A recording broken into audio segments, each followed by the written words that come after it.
ஈரானுடைய ஆட்சியை கவிழ்ப்பதும் எங்களுடைய நோக்கம் என்று சொல்லி இருக்கிறார்கள். அது எதுக்காகன்னு சொன்னால் ஈரான் மக்களுக்கு சுதந்திரம் இல்லாமல் இருக்குதான்.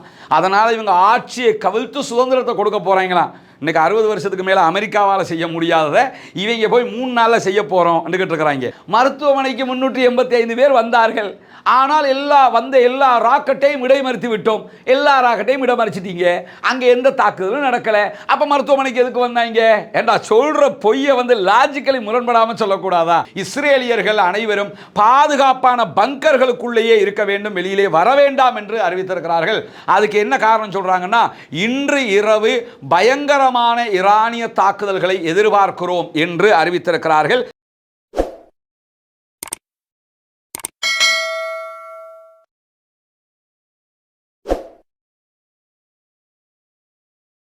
அஸ்ஸலாமு அலைக்கும் வரஹ்மத்துல்லாஹி வபரகாத்துஹு. அன்பிற்கினிய சகோதர சகோதரிகளே, நம் அனைவர் மீதும் ஏக இறைவனுடைய அமைதியும் கருணையும் உண்டாகட்டுமாக என்கிற உயரிய பிரார்த்தனைகளோடு பாலஸ்தீனத்தினுடைய காசா பகுதிகளில் இஸ்ரேலிய ஆக்கிரமிப்பு இராணுவம் நடத்தி வரக்கூடிய தாக்குதல்கள் 618வது நாளாகவும் இன்றும் தொடர்ந்து கொண்டிருக்கக்கூடிய நேரத்தில் மத்திய கிழக்கில் ஒரு மிக மிக உச்சமான பதட்ட நிலை உருவாகி இருப்பது நமக்கெல்லாம் தெரியும்.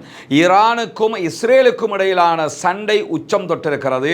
இஸ்ரேல் ஈரான் மீது சரமாரி தாக்குதல்களை நடத்துகிறார். அதே நேரம் ஈரான் இஸ்ரேல் மீதும் மாறி சரமாரி தாக்குதல்களை நடத்தி கொண்டிருக்கிறார்கள். இப்படி 2 நாடுகளும் உக்கிரமாக மோதிக்கொண்டிருக்கக்கூடிய ஒரு சூழல் உருவாகி இருக்கக்கூடிய சந்தர்ப்பத்தில் இன்றைக்கும் காசாவிலே என்னவெல்லாம் நடக்கிறது, வெஸ்ட் பேங்க்ல என்னவெல்லாம் நடக்கிறது, அதையொட்டி சர்வதேச நிலப்பரப்பிலும் ஈரான் இஸ்ரேல் மோதலிலும் இந்த நிமிடம் வரைக்கும் என்னவெல்லாம் நடந்து கொண்டிருக்கிறது என்கிற செய்திகளைத்தான் நாம் பார்க்க இருக்கிறோம்.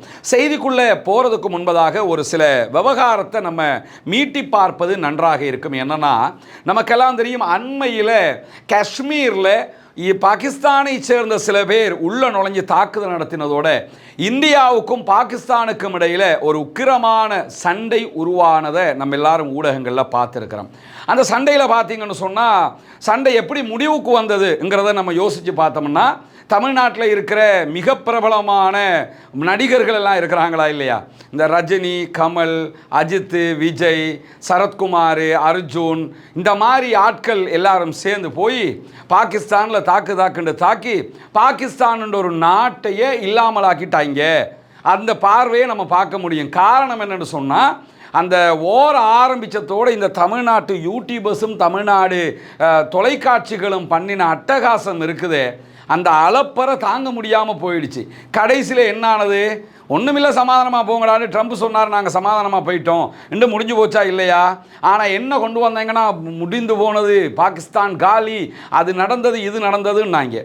அதே மாதிரி பார்த்தீங்கன்னா, அந்த காசா ஓர ஆரம்பித்ததில் இருந்து ஒவ்வொரு நாளும் இது தொடர்பாக செய்திகளை வெளியிட்டு வந்த இந்த தமிழ்நாட்டினுடைய குறிப்பாக யூடியூபர்கள், அதிலும் இந்த தம்பி பொக்கிஷம், இவனுக்கெல்லாம் வெக்கமே இல்லையான்னு நமக்கு தெரியலை. ஏன்னா பொய் சொல்கிறதுக்கு ஒரு அளவு வேணாமாடா?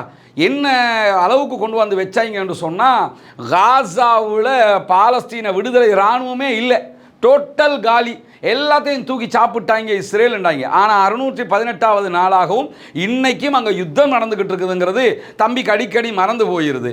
அதே மாதிரி அங்கே இருக்கக்கூடிய இந்த தொலைக்காட்சிகளுக்கும் மறந்து போயிடுது. என்னென்னா, இஸ்ரேல் பெரிய ஜாம்பவான்னு காட்டிக்கிறேன்னு அதை சொல்லும்போது அந்த யூடியூப்ல வருமானத்தை எடுத்துக்கிறேன்னு, இதுக்காக இவ்வளவு தடுமாற்றம். அதே மாதிரி தான் இப்போ இருக்கக்கூடிய இந்த நிலையை நீங்கள் எடுத்துக்கிட்டீங்கன்னு சொன்னால் தாங்க முடியலை. இவங்க சொல்லுகிற பொய்களை பார்த்தா, ஏண்டா அந்த பொய்களை சொல்லும்போது இவ்வளவு பொய்யை சொல்கிறோமே என்று சொல்லி உங்களை பார்த்து நீங்களே வெக்கப்படலையா?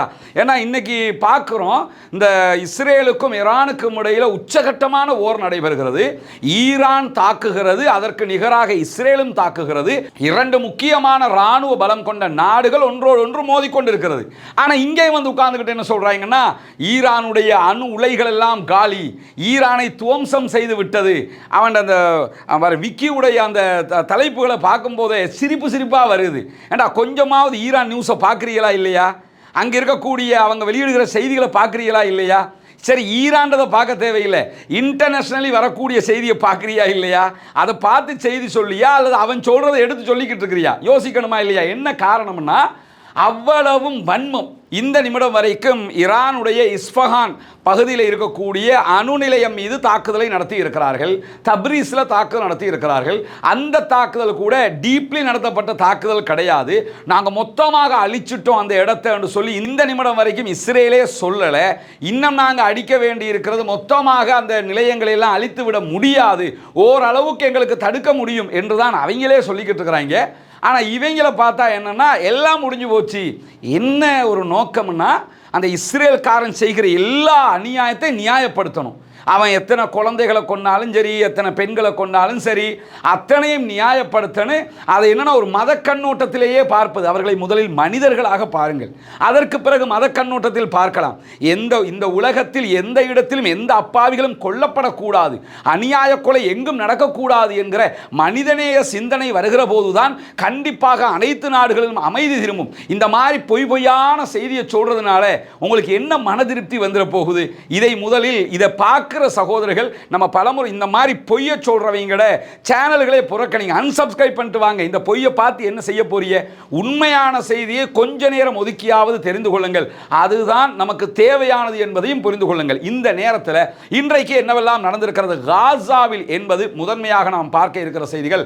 முதன்மையாக வெளியாகி இருக்கக்கூடிய செய்திகளை பொறுத்தவரையில் ஹாரெட்ஸ் இஸ்ரேலுடைய பத்திரிகை வெளியிட்டிருக்கக்கூடிய ஒரு செய்தி தான். ஹாரெட்ஸ் இராணுவத்தினுடைய செயல்பாடுகளை மேற்கோள் காட்டி இந்த செய்தியை வெளியிட்டிருக்கிறது. இஸ்ரேலை பொறுத்தவரையில் இஸ்ரேல் காசாவுக்குள் தற்போது கவனம் செலுத்துவதை குறைத்திருப்பதாகவும் முழுவதுமாக ஈரான் பக்கம் தன்னுடைய கவனத்தை திருப்பி இருப்பதாகவும் ஹாரெட்ஸ் இன்றைக்கு செய்தி வெளியிட்டிருக்கிறது. அதில் குறிப்பாக என்ன சொல்றாங்கன்னா, பணைய கைதிகளை பற்றிய பேச்சுக்களையே நாங்கள் இப்போ எடுக்கிறதுக்கு தயாராக இல்லை, எங்களுடைய முதன்மை நோக்கம் ஈரானாக இருக்கிறதுங்கிறாங்க.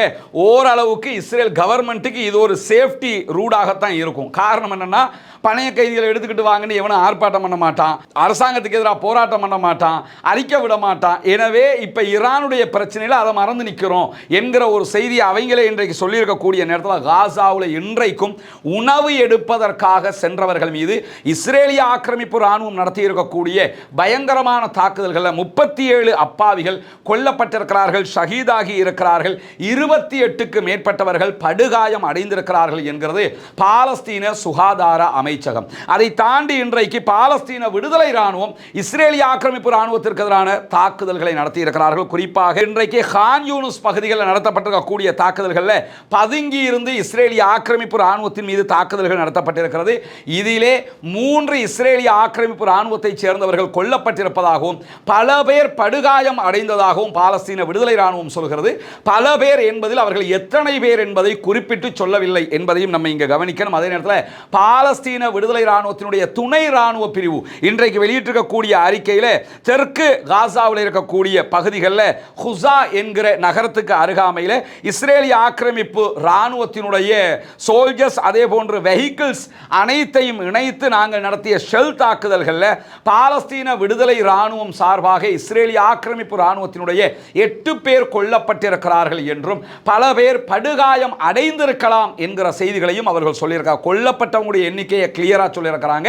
எத்தனை பேர் படுகாயம் அடைந்திருக்கிறார்கள் என்கிற செய்தி சொல்லப்படவில்லை என்பதையும் இந்த இடத்துல நம்ம கவனிக்கிற அதே நேரத்தில் மொத்தமாக இன்றைக்கு 12 பேர் இஸ்ரேலிய ஆக்கிரமிப்பு ராணுவத்தை சேர்ந்தவர்கள் காசாவுக்குள்ள கொல்லப்பட்டிருக்கக்கூடிய நேரத்தில் இஸ்ரேலிய மூத்த அதிகாரி ஒருவரும் காசாவுக்குள் இன்றைக்கு கொல்லப்பட்டிருப்பதாக இஸ்ரேலுடைய ஊடகங்கள் சொல்கிறது. ஆனால் அவர் யார், அவருடைய பொசிஷன் என்ன என்பது தொடர்பான தகவல்களை இன்னும் அவர்கள் வெளியிடவில்லை என்பதையும் நாம் கவனிக்க வேண்டும். அதே போன்று இன்றைக்கு இஸ்ரேலிய ஆக்கிரமிப்பு ராணுவம் வெளியிட்டிருக்கக்கூடிய இன்னும் ஒரு தகவலில் கான் யூனிஸில் இருக்கக்கூடிய தங்களுடைய மர்காவா டேங்க் ஒன்றை இலக்கு வைத்து பாலஸ்தீன விடுதலை ராணுவம் தாக்குதல் நடத்தியதை ஒப்புக்கொண்டிருக்கிறார்கள். அதே நேரத்தில் எத்தனை பேர் கொல்லப்பட்டிருக்கிறாங்க என்கிற விவகாரங்கள் அவர்கள் சொல்லவில்லை. பாலஸ்தீன விடுதலை ராணுவமும் ஒரு மர்காவா டேங்கை இலக்கு வைத்து தாக்குதல் நடத்தியதாக அறிவித்திருக்கிறார்கள். எனவே அந்த இடத்துல ஒரு 5 பேர் என்று வைத்துக் கொண்டாலும் 15 பேர் இன்றைக்கு காசாவுக்குள் கொல்லப்பட்டிருக்கிறார்கள் என்கிற நிலையில் சுஜாஇயா பகுதிகளில் இஸ்ரேலிய ஆக்கிரமிப்பு ராணுவத்தை சேர்ந்தவர்கள் நடத்திய நடத்திய நேரடியான ஸ்னைப்பர் அட்டாக்ல ஒரு புல்டோசர் டிரைவர் கொல்லப்பட்டிருப்பதான செய்திகள் வெளியான வீடுகளை உடைக்கிறதுக்கு புல்டோசர் யூஸ் பண்ணுவாங்க. அந்த புல்டோசரினுடைய ஒரு டிரைவர் கொல்லப்பட்டிருக்கிறார் என்கிற செய்திகள் வெளியாகி இருக்கிறது. மொத்தம் கிட்டத்தட்ட 16 பேர் காசாவுக்குள் இன்றைக்கு கொல்லப்பட்டிருக்கிறார்கள் என்கிற நிலை தற்போது உருவாகி இருக்கக்கூடிய சூழல்ல இன்றும் அவர்களுக்கு உணவுகள் இல்லை, தண்ணீர் இல்லை, மருந்துகள் இல்லை என்கிற ஒரு அவலமான நிலை இருக்கிறது. காசாவை பற்றிய இந்த நிலைமை என்பது காசாவினுடைய அப்பாவிகளால் தாங்க முடியாத நிலை. எது எப்படி போனாலும் காசாவுக்கு அநியாயம் செய்து கொண்டிருக்கக்கூடிய இஸ்ரேலோடு நெஞ்சை நிமிர்த்தி ஈரான் போராடி கொண்டிருக்கிறது, சண்டையிட்டுக் கொண்டிருக்கிறது என்பது ஒரு விதத்தில் ஏற்றுக்கொள்ளத்தக்க ஒரு மனோநிலையாக மாறி இருப்பதையும் நம்ம பார்க்க முடிகிற அதே நேரத்தில் இன்றைக்கு ஈரான் தொடர்பாக நிறைய தகவல்கள் வெளியாகி இருக்கிறது.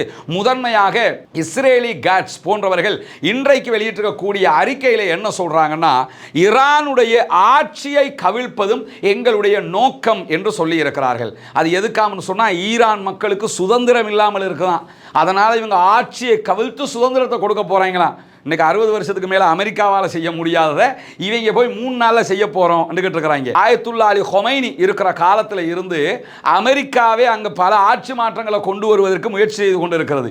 இந்த நிமிஷம் வரைக்கும் முடியலை. இவங்க 3 நாள் அட்டாக் பண்ணி போட்டு நாங்கள் ஆட்சி மாற்றத்தை கொண்டு வர போகிறோம் அப்படிங்கிறாங்க. முதல்ல அடி, அதுக்கு பிறகு ஆட்சி மாற்றத்தை பார்த்துக்கலாம். அந்த நிலையில் அதாவது எந்திரிக்கவே துப்பில்லை, ஆனால் எகத்தால பேச்சு மட்டும் இருக்குதுங்கிற மாதிரி வேண்டிய அளவுக்கு பேசிக்கிட்டு இருக்கிறாங்க. அதே நேரத்தில் இன்றைக்கு இஸ்ரேல் ஒரு முக்கியமான அறிவித்தலை அரசாங்க அதிகாரிகளுக்கும் அமைச்சர்களுக்கும் நெத்தன்யாகுவுடைய அலுவலகம் விடுத்திருக்கிறது. என்னன்னா, யாரும் ஊடகங்களுக்கு பேசாதீங்க, நீங்க பேசி பேசி உளத்திடுறியடா, அதனால யாரும் பேசாதீங்க, அட்டாக் நடந்துகிட்டு இருக்கணும், ஊடகங்களுக்கு எவனும் பேசக்கூடாது, நமக்கு விழுகிற எந்த அடியையும் வெளியில சொல்லக்கூடாது, இப்படியே மெயின்டைன் பண்ணுங்க என்று சொல்லியிருக்கிறாங்க. அதையும் மீறி ஈரானுடைய தாக்குதல்கள் தொடர்பான நிறைய செய்திகள் வெளியாகி கொண்டிருக்கக்கூடிய நேரத்தில் இன்றைக்கு இஸ்ரேல் ராணுவம் வெளியிட்டிருக்கக்கூடிய அறிக்கையில் கடைசி நேரத்தில் பெரும்பாலான ஈரானிய ஏவுகணைகளை நாங்கள் இடைமறித்திருக்கிறோம் என்கிற ஒரு செய்தியை சொல்லியிருக்கிறாங்க. இப்போ இந்த ரெக்கார்டிங் நடக்கிற டைம்ல இருந்து ஒரு 1 ஹவருக்கு முன்னாடி வரைக்கும் ஈரான் திரும்ப இன்றைய தினம் மீண்டும் இஸ்ரேல் மேலே தாக்குதல்களை நடத்தினார்கள். பாலிஸ்டிக் ஏவுகணை தாக்குதல்களாக அது அமைந்திருந்தது. அந்த ஏவுகணை தாக்குதல்களில் ஏவுகணைகளை இடைமறித்ததாக இஸ்ரேல் சொல்லுகிறது. ஒன்றை மட்டும் புரிஞ்சுக்கிறங்க, பாலிஸ்டிக் ஏவுகணைகளையோ அல்லது சூப்பர்சோனிக் ஏவுகணைகளையோ இஸ்ரேலால் தடுத்து நிறுத்த முடியாத ஒன்றை தடுத்ததாக சொல்லிக் கொண்டிருக்கிறாங்க. அதனால தான் எப்படியாவது பாலிஸ்டிக் ஏவுகணை களஞ்சியத்தை அழிக்கணும், அணு ஆயுதம் தயாரிக்கிறத நிறுத்தணுமோ இல்லையோ, ஈரான்ட்ட இருக்கிற பாலிஸ்டிக் பவரை இல்லாமல் ஆக்கணுங்கிறது தான் இஸ்ரேலுடைய இந்த யுத்தத்தினுடைய அடிப்படையே. அப்படி இருக்கும்போது நாங்கள் வருகிற ஏவுகணையை தடுத்தோம் அப்படிங்கிறாங்க. தடுத்தோம்ங்கிறதே பொய்யான விஷயம். காரணம் என்னன்னு கேட்டால், பாலிஸ்டிக் ஏவுகணைகளை பொறுத்தவரையில் மணிக்கு 6000+ கிலோமீட்டர் வேகத்தில் அவைகள் பயணிக்கக்கூடியவை. அதை தடுக்கிறதுக்கு இவங்க வச்சிருக்கிற அயன்டோமா இருந்தாலும் சரி, ஏரோ சிஸ்டமாக இருந்தாலும் சரி, எல்லாத்தையுமே நீங்க எடுத்துக்கிட்டீங்கன்னா மணிக்கு அவர்கள் 1500+ கிலோமீட்டர் வேகத்தில் தான் பயணிக்க முடியும். 6000 கிலோமீட்டர் வேகத்தில் ஒன்று தாக்குதலுக்கு வரும்போது அதை தடுக்கிறவன் 1500 கிலோமீட்டர் வேகத்தில் போனால் தடுக்க முடியுமா? போக முடியும், தடுக்க முடியாது. உடஞ்சி கீழே விழுந்து அவங்க தான் விழணுமே தவிர ஹைப்பர்சோனிக்கோ அல்லது பாலிஸ்டிக்கோ கீழே விழுத்தாட்ட முடியாது. இது இந்த பாலிஸ்டிக் சம்பந்தப்பட்ட சாதாரண நாலேஜாக இருக்கிறது. அப்படி இருக்கும்போது உலகத்துக்கே தெரிஞ்ச ஒரு விஷயத்தை நாங்கள் தடுத்தோங்கிறாங்க பாருங்களேன். தடுக்கிறதுக்கு அவர்களிடத்தில் அதுக்குரிய வாய்ப்பே இல்லை. அதனால தான் பற்றி எரிந்து சரி தடுத்து இருந்தா இன்றைக்கு ஏன் டெல் அவீவுக்கு அருகாமையில் இருந்த அந்த நகரம் முழுவதும், நம்ம தனி வீடியோவாக போட்டுக்கிறோம்ல, நகரம் முழுவதுமே ஏன் எரிந்து சாம்பலாகியது? இஸ்ரேலுக்குள்ள ஏன் இவ்வளவு தாக்குதல் நடத்தப்படுகிறது? தடுத்து நிறுத்திட வேண்டியதானே? அப்படி தடுத்து நிறுத்த முடியலை. அதனால தான் தடுமாறி கொண்டிருக்கிறார்கள். அதே நேரத்தில் இன்றைக்கு இஸ்ரேலுடைய சேனல் 20 வெளியிட்டிருக்கக்கூடிய செய்திகளில் ஈரானிய கடற்படை கட்டளை தலைமையகத்தை விமானப்படை குண்டு வீசி தகர்த்தது என்கிற செய்திகளை வெளியிட்டிருக்கிறாங்க. சற்று நேரத்துக்கு முன்பதாக ஈரான் மேலே இஸ்ரேல் நடத்தி இருக்கக்கூடிய தாக்குதல்களில் ஈரானுடைய நேவி ஹெட் குவார்ட்டர்ஸினுடைய ஒரு கட்டிடத்தின் மீது தாக்குதல் நடத்தப்பட்டிருக்கிறது. அதை ஈரானுடைய தஸ்னீம் நியூஸ் ஏஜென்சியும் உறுதிப்படுத்தி இருக்கிறது. எனவே இந்த தாக்குதல் நடந்தது உண்மைதான்.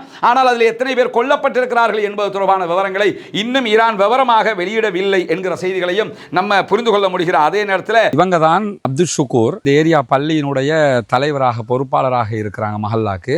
இவங்க வழியாகத்தான் நம்ம இந்த மக்கள் அடையாளம் கண்டோம். ஆரம்பத்தில் இவங்க தான் இப்படி ஒரு பிரச்சனை இருக்குது இந்த மக்களுக்கு, முடிஞ்சதை பண்ணுங்கன்னு சொன்னாங்க. அல்ஹம்துலில்லாஹ் அவங்களோட எண்ணம் அல்லாஹ் அவங்களுக்கு அதுக்குரிய பரிபூர்ணமான கூலியை கொடுக்கணும். எந்த விதமான சுயநலனமற்று தனக்குரிய தேவைகள் இருந்தாலும் எதையுமே கவனத்தில் கொள்ளாமல் இந்த மக்களுக்காக பண்ணுங்கன்னு சொல்லி இந்த ஏற்பாடை பண்ணி தந்தாங்க. அல்ஹம்துலில்லாஹ் இன்னைக்கு வேலை ஆல்மோஸ்ட் கம்ப்ளீட்டட் ஆகிடுச்சு. இன்னொரு சின்ன 2 வேலை மட்டும் இருக்குது. இந்த மாதம் கடைசியில் நாங்கள் வீட்டை ஒப்படைச்சிருவோம், அந்த உரிய 5 குடும்பங்களுக்கு கொடுத்துருவோம். இன்னும் 9 வீடுகள் நம்ம கட்ட இருக்குது இன்ஷா அல்லாஹ். அப்படி இருக்கிற போது தான் கொண்டு வந்த தலைவரை வீடுகளை இதுவரைக்கும் முடித்த பகுதியில் காட்டியிருக்கிறோம். இப்போ தலைவர் பார்த்துருக்கிறாரு, எப்படி இருந்துச்சு? நல்லா இருக்கு.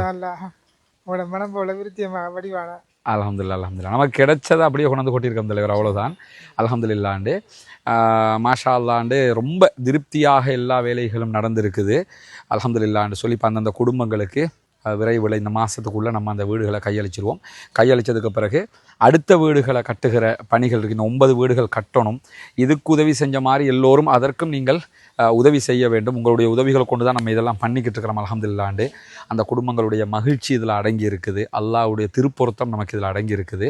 எனவே இதற்கு உதவி செய்திருக்கக்கூடிய அத்தனை பேருக்கும் நாங்கள் நன்றி சொல்லிக்கொள்கிறதோடு அல்லாஹ் உங்களுக்கு அருள் புரியணும். அதே நேரத்தில் மற்றும் இன்னும் 9 வீடுகள் இருக்குது, அதுகளை கட்டுறதுக்கும் நீங்கள் உதவி செய்யணும். ஏற்கனவே நான் சொல்லியிருந்தேன், சில சகோதரர்கள் நமக்கு இதில் 140 ரூபா அனுப்பியிருந்த ஆட்களும் இருக்கிறாங்க, ஒரு 100 ரூபா அனுப்பின ஆட்களும் இருக்கிறாங்க.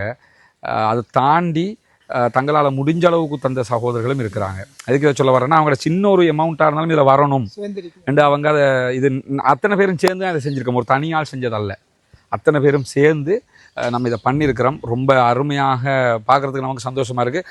எங்களுக்கு நாங்கள் எப்படி வீடு கட்டினா எப்படி கட்டுவோமோ அதே மாதிரி கட்டியிருக்கிறோம். எங்களால் முடிஞ்ச வரைக்கும் அது சரி. அல்ஹம்துலில்லாஹ் இன்ஷா அல்லாஹ் இதை பார்க்குற சகோதரர்கள், இதற்காக உதவி செய்த சகோதரர் அத்தனை பேருக்கும் அல்லாஹ் அருள் புரியட்டும். மற்ற வீடுகளுடைய பணிகளை மீது கொடுத்ததோடு நம்ம ஆரம்பிக்க வேண்டியிருக்கு. ஏன்னா அந்த மக்களும் அடுத்த எதிர்பார்ப்போடு இருக்கிறாங்க. எனவே அதற்காக உங்களுடைய உதவிகளை வாரி வழங்குமாறு கேட்டுக்கொள்கிறேன். முன்னால் தெரிகிற நம்முடைய அக்கௌண்ட் நம்பருக்கு நீங்கள் நேரடியாகவே உங்களால் முடிந்த உதவிகளை, தான தர்மங்களை வைப்பு செய்ய முடியும்.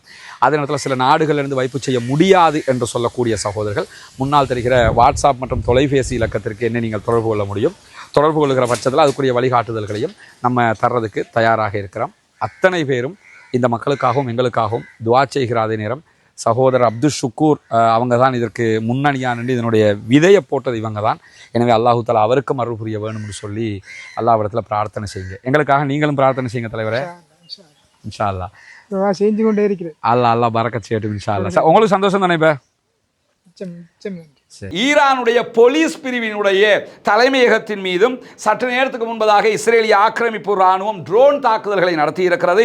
இந்த தாக்குதல்களில் காவல்துறை அதிகாரிகள் கொல்லப்பட்டிருக்கிறார்கள் என்கிறது ஈரானுடைய அஃபீஷியல் தஸ்னீம் நியூஸ் ஏஜென்சி.